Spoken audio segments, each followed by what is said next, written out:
뭐 방송실이나 이런데 봉사를 형님이 굉장히 많이 하셨고, 형님 말씀 좀 들어보겠습니다.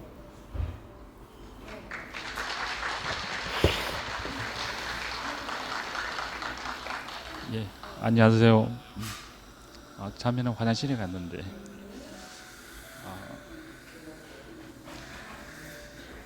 여기 계신 분들은 김치현 목사님을 상당히 좋아하시지 않습니까? 근데 우리 자매는 김치현 목사님이 자매를 좋아해요.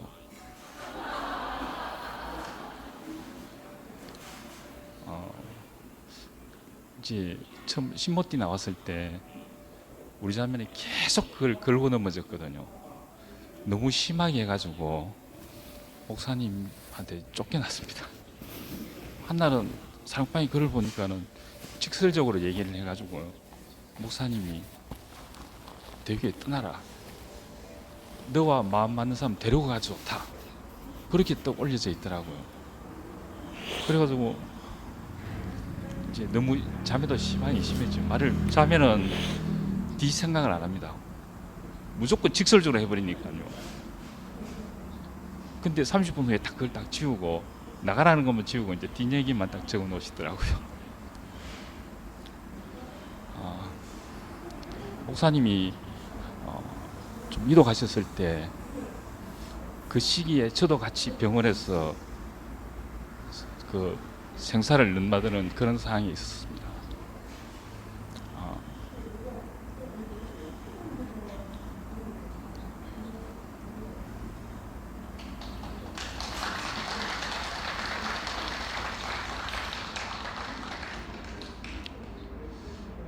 그 이제 사고 나가지고 이제 경주 근처에서 고속도로에서 사고 나가지고 동국대병원을 먼저 갔었거든요. 갔는데 다리 쪽에 동맥이 터져가지고 한번 이제 그 저혈량 쇼크사 한번 와가지고 한번 동국대에서 뭐 난리가 났었는 모양이더라고요. 저는 몰라요. 얘기를 하니까 아는데. 그리고 이제 거기서 도저히 안 돼가지고 대구에 경대병원으로 옮겼는데요. 거기서도 한 3번 정도 쇼크사 와가지고 그래서 저는 다리만 그런 줄 알았는데 이제 중환자실에 있을 때 의사분한테 물어봤습니다. 다리 치료 어떻게 할 것이냐. 의사분이 지금 다리가 문제가 아니고 당신이 죽었다 깨어났다 하는 그런 상황인데 그게 문제가 아니라고 그렇게 얘기하더라고요. 그리고 이제 한 5일 후에 딱 오셔가지고 당신은 살았습니다. 이제 다리 치료를 해봅시다. 그렇게 얘기하더라고요.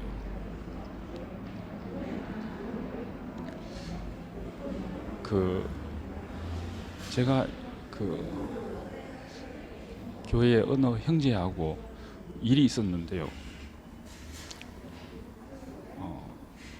저로 인해 가지고 자기가 뭐 1억 몇 천만 원 돈을 내가 가져가 가지고 일은 안 해주고 돈을 이제 꿀꿀했다 이제 그런 식으로 교회에 이제 그 창세기행들한테 얘기를 했는 모양이더라고요. 그래서 제가 엄청 나쁜 사람으로 몰려가지고 교회의 대표되는 그런 분들이 너는 대교에 나가야 된다. 이제 그 소리를 들었습니다.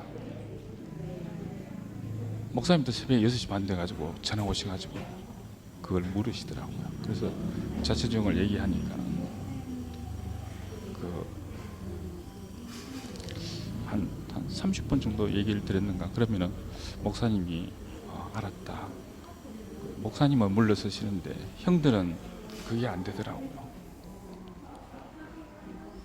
제가 억울한 게 뭐냐면은 세상에서도 그런 일이 있으면은 객관적으로 양쪽 얘기를 다 물어보고 판단할 건데 한쪽 얘기만 들어보고 계속 그 얘기를 하는 거예요. 그래서 저는 이제 방송실을 그만뒀지 않습니까? 한 20년 하고 우리 아들내미가 방송실에 있었거든요. 또 도와달라 그래서 그게 있었는데 우리 교회 특징이 부자가 누군지를 몰라요. 그 방송실에 와서 그 얘기를 하니까 아들내미가 어떻게 했습니까? 미칠라 그러더니까요. 그 순한 애가. 그래서 제가 막 말씀을 들으면은 그게 사라지는데 없어지지는 않더라고요. 어떤 상황이 되면은 그게 속에서 막 올라가서 탁 오르더라니까요. 그러다가 수모임이 생기고 사고가 나고 제가 거기 이제 병원에서 한 6달 반 동안 있으면서 23번인가 수술했습니다.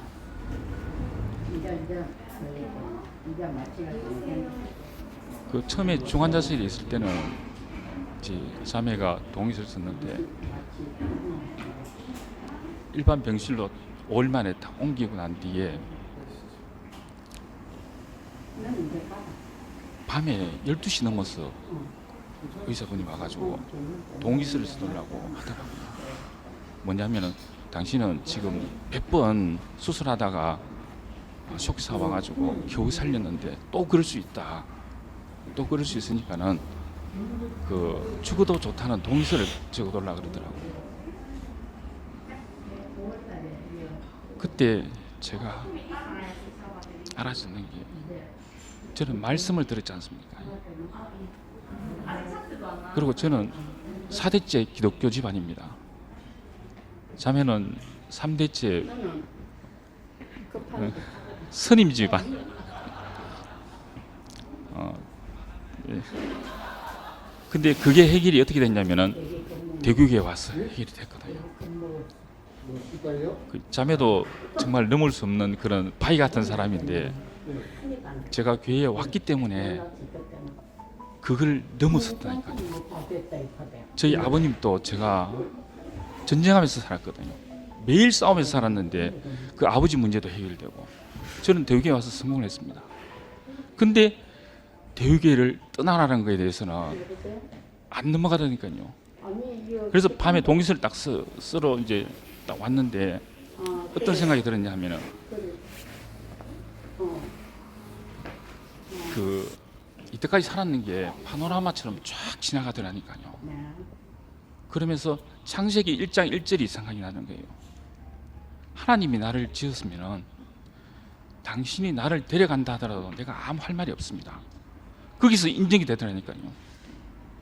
이게 당신 뜻이라면은 내가 회복실에서 눈을 못 뜬다 하더라도 내가 아무 원망 없이 당신 뜻을 받아들이겠습니다. 왜 이 생각이 생겼냐면은 그 전에 말씀이 있었지 않습니까? 나를 어디로 끌고 가느냐? 십자가로. 그 자리가 뭐냐면 예수가 죽으면서 힘드니까는 이 자리를 옮겨둘라. 하지만 내 뜻대로 말고 아버지 뜻대로. 그 자리에서 제 인생이 열리더라니까요. 그러고 난 뒤에 딱 적어줬는데 의사한테 적어줬는데 하나님한테 고백하는 걸로 되더라고요. 그러면서 그 형의 마음이 알아지더라니까요. 치워지더라니까요. 거기서 그게 없어지더라니까요. 수시간에. 그러면서 아 형이 몰라서 그렇구나. 그래서 교회 와서 만나도 전혀 거부감이 없더라니까요. 전에는 피해 다녔습니다. 너무 심해가지고 가슴이 아파가지고 내 인생이 그 십자가에서 발견되는 자리 그게 예수 속에 포함되는 거 아니겠습니까? 그게 예수의 구속이 아니겠습니까? 근데 어느 날 목사님이 그거는 아니다 하니까는 제 가슴이 또 출렁 내려앉더라니까요. 신모띠만 있다. 그 절대적이라는 것 때문에 목사님 말씀이 안 들리더라고요. 저는 지금도 이열래 목사님 너무 사랑합니다. 왜냐하면 내 인생의 시작이었기 때문에. 내 인생의 끝은 어느 분이 할지는 모르겠지만은 내 인생의 시작은 확실하기 때문에 우리 가족과 나의 그 모든 장벽들을 허물어 줬기 때문에 그래서 내 인생이 이 예수로 인해서 달라지는 이 자리 이게 진정한 복음이 아니겠습니까? 이게 구원이 아니겠습니까? 근데 신모띠는 저는 아무리 이해를 하려고 해도 이해가 안 되더라고요. 그래서 병원에 있으면서 내가 성경 가고 그래가지고 찾아봤습니다. 다 찾아보니까는 그 정말 신모띠가 마지막 복음이고 최종적 복음이라면은 예수님이 부활승천 하실 때 그 얘기를 안 했겠습니까? 아니, 성경에 진실로 진실로 3번이에요. 제일 많은 게 3번이 있거든요. 제가 만약 예수였다면 진실로 진실로 10번을 하고 신모띠를 얘기했을 것 같습니다. 그게 최종적인 복음이라면은. 근데 그게 어디에도 없습니다.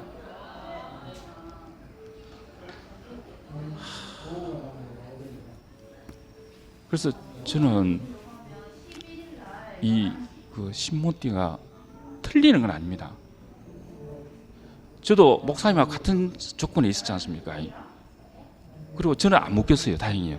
정신은 말짱하고 몸은 못 움직였는데 옆에 있는 사람들은 되게 다 묶어버려요. 정신이 없는 사람, 완전히 그 의식이 없이 몸을 못 움직이는 사람 빼고는요 다 묶어버려요. 자기도 모르게 막 딱 걷어내버리고 해야 하니까는. 근데 저는 간호사한테 말을 잘 듣거든요. 그렇게 저는 안 묶였어요. 근데 꼼짝을 못했어요. 아무것도 할 수 없는 자리가 그 중환자실이 뭐 할 수 있는 게 없더라고요. 근데 또 그 자리가 또 제일 편해요. 세상에서 제일 편한 자리가 그 자리입니다. 왜냐하면은 모든 걸 다 해결해 주니까. 모든 거를. 저는 이 교회가 왜 중요하냐 하면요, 그 사람이 살아나기 위해서는요 그 자기의 죽음이 끝나야 되는 것이거든요. 그게 되는 곳이 교회 아니겠습니까? 그게 되는 것이 대구교회 아니겠습니까? 이 대구교회가 제가 지나보니까는 알겠더라고요. 저도 수술을 20몇 번 하면서 알아듣는 게요, 수술을 할 때마다 좋아지는 거예요. 축으로 들어가는 거 아닙니까? 수술실에 가면은요. 갔다 오면은 좋아지고, 갔다 오면 좋아지고. 지금 이 상황도 나는 대구교회 수술을 한다고 생각돼요. 이런 문제가 있을수록 좋아지고, 부부간에 싸우면은 또 좋아지고, 싸우고 좋아지고, 그게 반복되다가 알아지는 거 아니겠습니까? 왜 교회에 오느냐? 이 죽음을 먹고 내가 살아나기 때문에요. 그 형제들 간증 듣는 게 다른 게 아니지 않습니까? 그 형제의 죽음을 먹는 거지 않습니까? 그 세상에서 암 걸린 사람이라든지 큰 병 걸린 사람들이 가장 그 부작용 없는 약이 뭐냐면은 겨울을 낳는 식물들이거든요. 뭐 예를 들어 가지고 마늘, 양파, 뭐 민들레, 보리, 겨울을 나지 않습니까? 겨울을 나고 왔는 그 봄의 순, 그런 것들이 암을 줄이고 없애고 하더라고요. 그래서 우리 인생은 교회에서 그런 형제들의 죽음을 먹고 자라는 거 아니겠습니까? 성경이 살아있는 하나님 말씀, 떡이 아니고, 그게 뭐냐면 형제들의 죽은 간증이지 않습니까? 그 삶을 우리가 보고 듣고 먹고 내가 자라는 거 아니겠습니까? 이런 교회로 나를 부르시고 조성하시고 이끌어 주신 주님을 찬양합니다.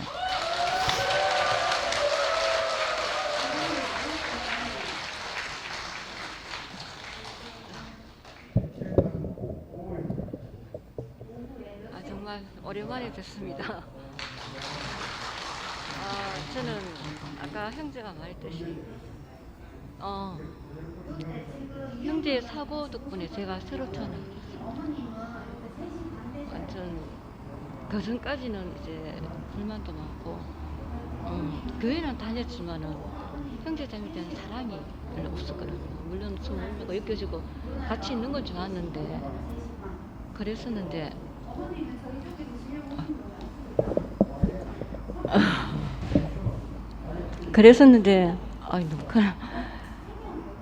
형제가 사고 난 뒤에 이제 고속도로에서 막 탁 다쳐가지고 한쪽은 찌그러지고 우리 형제가 이었거든요.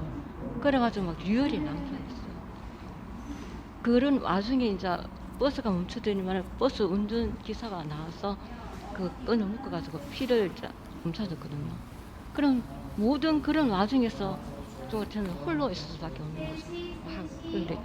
근데 조금 더 일찍 왔으면 싶었는데 119가 늦게 오더라고요. 그래가지고 지금 막 피는 흐르고 막 피가 흐르게 이렇게 붙더라고요, 다리가. 그런 와중에 뭐랄까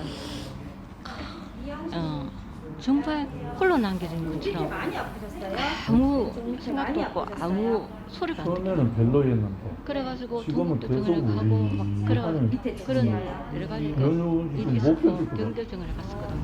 찬거 뜨거운 거. 근데 이제 그 다음 날 우리 형제들이 찬거 뜨거운 거. 아이고, 정신분화 아는 분들이 네. 엄청 많이 찾아왔더라고요. 그래 관계없이 얼마나 고마운지 그 전까지는 뭐 하나 항상 내 혼자 작업하고 있었거든요. 있는데 응급실도 한 내 5분만 혼자 지나. 있었고 막 앰뷸런스도 내 혼자 있었고 그런데 많은 형들이 찾아와서 그때 정말 고마움을 느꼈는 거예요. 아, 정말 소중하구나. 이런 소중한 사람들이 내 곁에 있었구나. 이걸 갖다가 이제 다시 알게 되는 거죠. 그러고 이제 그 이후에 이제 병간호를 하는데 뭐랄까 우리는 뭐 초창기를 많이 찾아오지만은 그 중간에 안 찾아왔잖아요. 내가 항상 원근이한테 감사한 게 걔도 꼭 찾아왔어요. 그래가 원근이한테 감사를 주고 근데 정말 외롭거든요. 홀로 그걸 갖다가 뭐랄까 이렇게 힘들진 않은데 정말 마음적으로 힘들죠. 외롭고 그래가지고 그러고 난 다음에 이제 내가 제일 처음에 사랑방을 쓰게 된 동기가 많은 사람이 찾아와가지고 위로도 해주고 돈 위로금도 주고 이래가지고 그걸 갖다가 고마움을 표시하고 싶더라고요. 그래가지고 제가 그걸 표시하려고 글을 썼는 거죠. 목적은 그밖에 없었어요. 그냥 일일이 찾아다니면서 하고 싶지만 이제 그럴 시간도 없고 그래가지고 사랑방에 글을 썼는 거죠. 그렇다 하면서 너무 감사하다고. 그래 이제 딱 쓰고 이제 그만 쓰려고 그랬는데 사랑방에 올라오는 글들이 조금 그런 것들이 많은 거예요. 뭐 신중희 교수님의 글이라든가 그래가지고 그럼 하나 둘씩 막 쓰다 보니까는 좀 많이 썼죠. 그런데 이제 조금 많이 썼습니다. 그러다가 이제 목사님이 신무띠에 대해서 막 주장을 했거든요.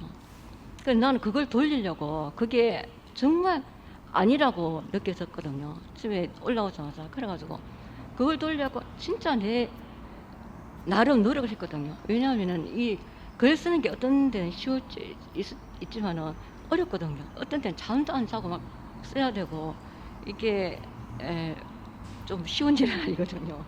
물론 그렇게가 많은 글을 써가지고 겨우 내 나름대로는 겨우 돌렸다고 생각하는데 그때 이제 그 전까지는 목사님이 글을 잘 안 올렸거든요. 사랑방에. 근데 내가 그 글을 갖다 딱 쓰자마자 사랑방에 글을 올리기 시작하는 거예요. 그래 내가 그러니까 다투는 게 아까 우리 형제도 얘기했는데 어떤 거냐 하면은 정말 십자가에 못 박힌 그 심정이 어떤지 아냐고 정말 물어보고 싶거든요. 목사님이.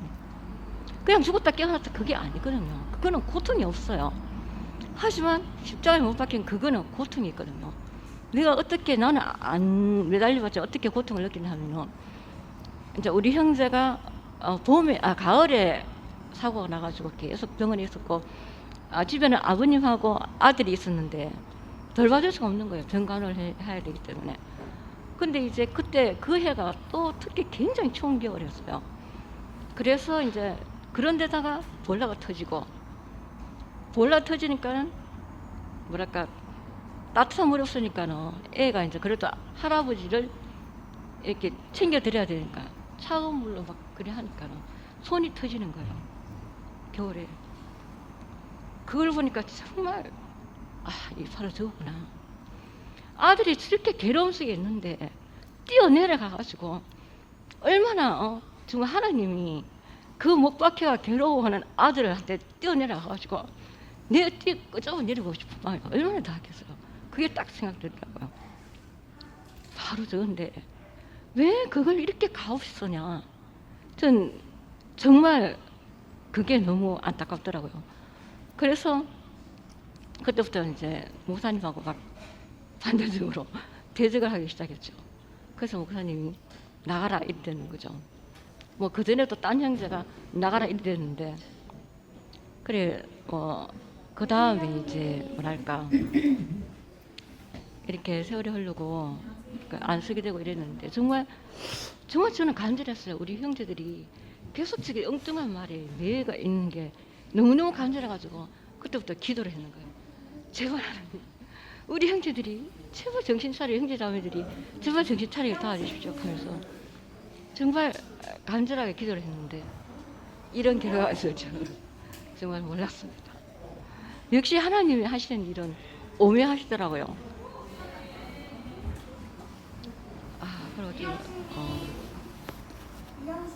그리고 이렇게 많이, 저는 처음에 이렇게 모여가지고 얘기할 때 그래도 뭐 그렇게 했는데 정말 점점점 더 달라지는 거 보니까 역시 그 뜻이 계시구나 보고, 정말 이런 색을 이끌으신 하나님 찬양합니다.